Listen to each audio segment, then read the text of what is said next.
Shalom la famille, shalom les amis, j'espère que vous allez bien, même ceux qui ne me connaissent pas, que le Seigneur vous bénisse. Alors j'aimerais parler rapidement de que faire lorsqu'on est jaloux. Déjà, j'aimerais dire que la jalousie, c'est un sentiment humain. La jalousie, c'est un sentiment qui naît dans la vie de tout être humain qui n'est pas né de nouveau. Même pour celui qui est né de nouveau, il peut arriver que la jalousie naisse en toi. Alors, qu'est-ce que tu dois faire? Alors, premièrement, j'aimerais dire à ceux qui ont l'habitude de prier Dieu pour dire à Dieu, Seigneur, tue mes ennemis, Seigneur, tue les jaloux de ma vie, que tous les jaloux de ma vie échouent au nom de Jésus. Peut-être quelqu'un qui est jaloux de ta vie n'est pas forcément ton ennemi.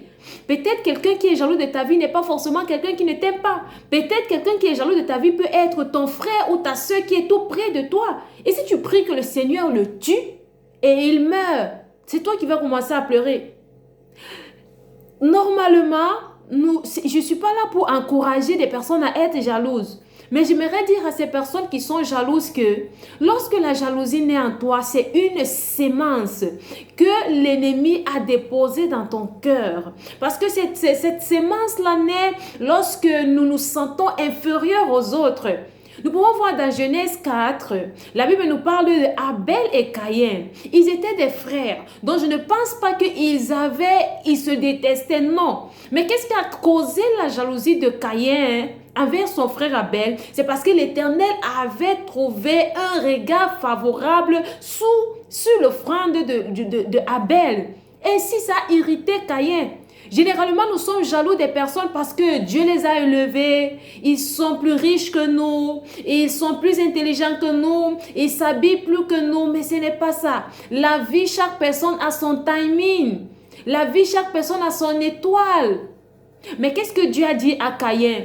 Dieu a dit à Caïn, le péché se couche à ta porte, mais toi domine sur lui. Ça veut dire que lorsque la jalousie s'installe dans ton cœur, dans mon cœur, mon frère, ma soeur, la solution n'est pas de tuer ton prochain. La solution n'est pas de vouloir le mal de ton prochain.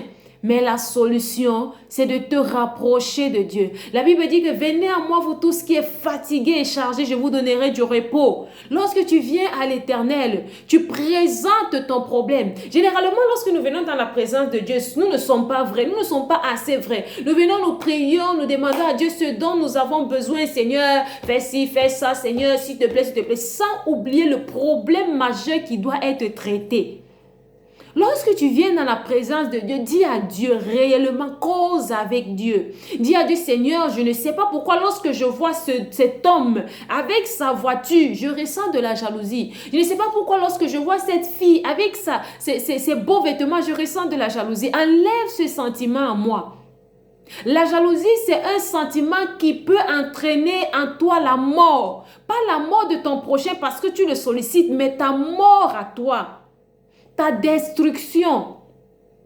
Alors tu dois demander à Dieu, Seigneur, aide-moi à me débarrasser de la jalousie. Je ne sais pas dans quel domaine tu es jaloux de ton prochain. Mais je vais te dire que peut-être tu n'es pas méchant. Tu n'es pas une méchante personne. Peut-être que tu n'es pas une personne sorcière. Tu es juste jaloux.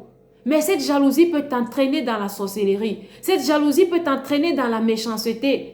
Autant pour toi de dire à Dieu maintenant que Seigneur, s'il te plaît, enlève cela dans ma vie. Aide-moi à m'en débarrasser. C'est ça que nous devons faire. Lorsque nous nous approchons de Dieu, nous devons exposer à Dieu nos besoins. Et ainsi, nous obtiendrons des réponses. Nous serons meilleurs. Nous ne serons pas comme les gens nous qualifient. J'espère que ce message t'a béni. Si t'a béni, partage avec tes amis dans le nom de Jésus.